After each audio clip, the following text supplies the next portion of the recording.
सजना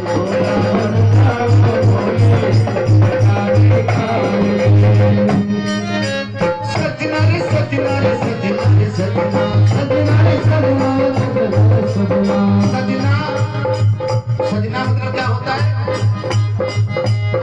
सरकार जाना और सजना का एक और तो दूसरा भी अर्थ होता है। आप लोग हिंदी पढ़ते हो ना, उसमें अलंकार होता है। ये कौन सा अलंकार है आप लोग बताएंगे?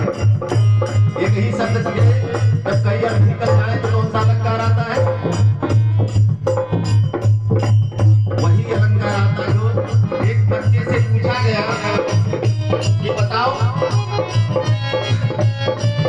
यमक अलंकार किसे कहते हैं? तो कहा एक शब्द कई बार है उसे यमक अलंकार कहते हैं। तो कहा उदाहरण सहित बताओ। हाँ, उदाहरण सहित ये है कि हमारे यूपी में योगी बाबा ऐसी जगह धरते हैं कि धरने वाली जगह धरने के लायक नहीं रहते हैं। ये मत अलंकार है। सजना रे सजना रे सजना रे सजना सजना रे सजना रे एक लहरेदार चुनरी माथे परिवार के एक लहरेदार चुनरी माथे परिवार को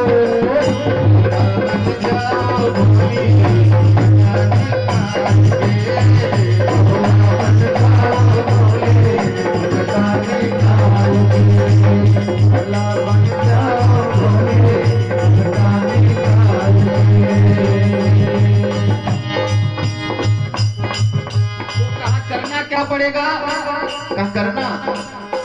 पार्वती जी ने कहा समस्या तो आपके साथ बहुत बड़ी है, क्योंकि आप भोली आसन थोड़े बन पाओगे। कहा समस्या क्या है? पार्वती जी ने कहा समस्या सुनो, बिच्छू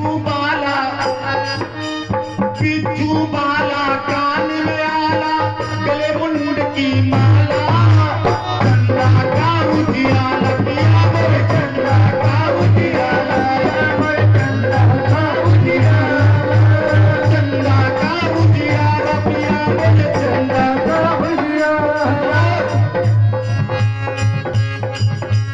ये जहरीला काला काला काला नाग करारा, और गले नाग है काला काला, गले नाग है काला, गले नाग है काला काला, गले नाग है काला। इन सबको रखना पिया मुझे में संभाल के, इन सबको रखना पिया मुझे में संभाल के।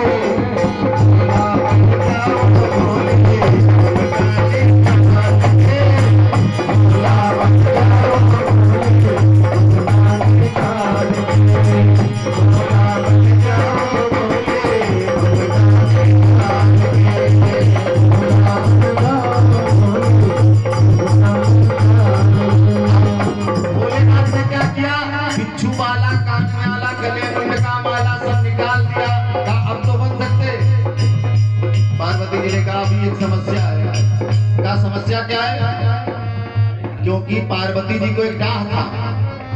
कौन डाह पता है? सबतिया डाह, जो अक्सर महिलाओं में पाया जाता है ना। और पार्वती जी को भी साथ था।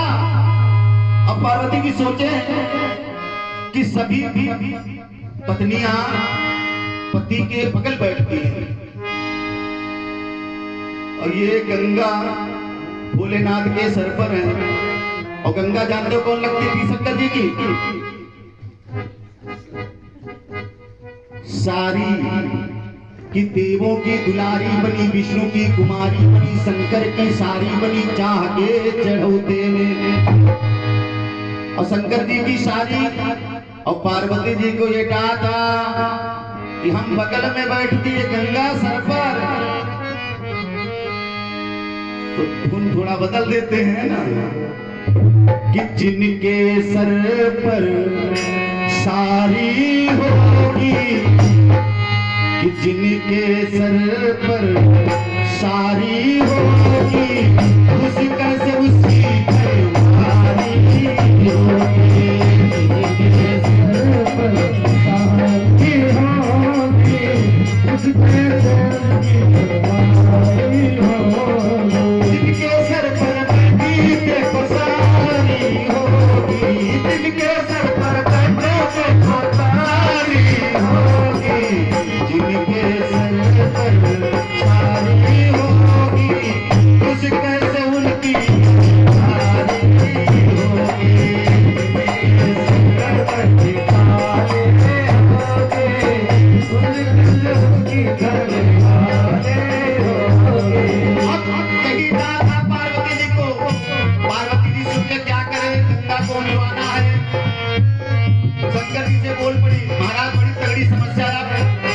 गोपी नहीं बन पाओगे। क्या समस्या क्या? पार्वती जी कहने लगी सुनो, सब कुछ तो छिप जाए मगर कांच के गंग का पानी बड़ी होए हैरान पिया मोरे, बड़ी होए हैरान पिया मोरे, बड़ी होए हैरान। सब कुछ तो छिप जाए मगर कांच के गंग का पानी बड़ी होए हैरान पिया मोरे, बड़ी होए हैरान पिया मोरे, बड़ी होए हैरान। शंकर जी ने कहा जो हराने की क्या बात, उतारा गंगा को और जमुना जी में डाल दिया, गंगा और यमुना का संगम हो गया। आप तो चल सकते हैं, अब तो कोई समस्या नहीं। कहा हाँ एक समस्या है। कहा वो क्या? कहा पकड़े न जाओ पिया मर जानी चाल पे, पकड़े न जाओ पिया मर जानी चाल पे, बोला बन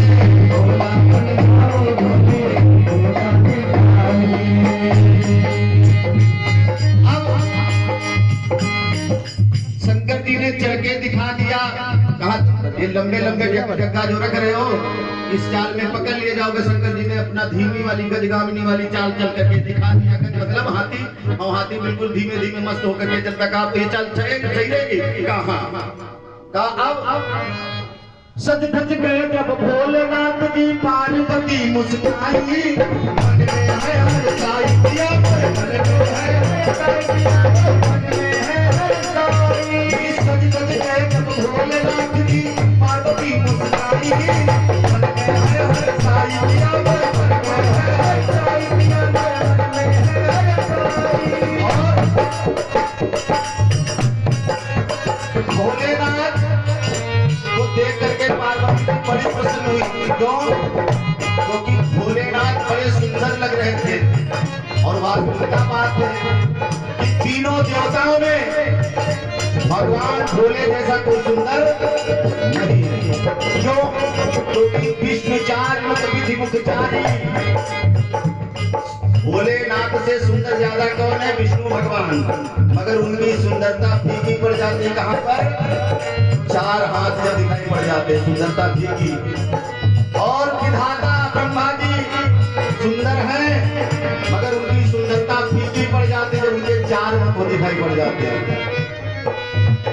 मगर सबसे सुंदर कौन है? विकट देश मुख पंच प्राण।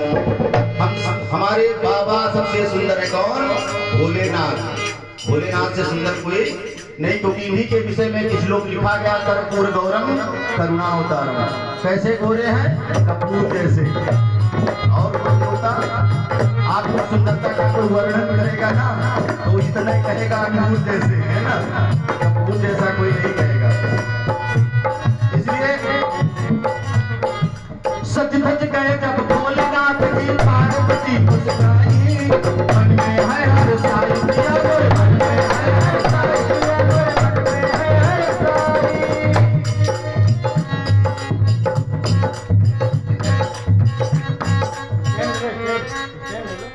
में है हरसाई। मन में है हरसाई पिया मोरे, मन में है हरसाई, मन में है हरसाई पिया मोरे। और कहने लगी क्या? पकड़े न जाओ पिया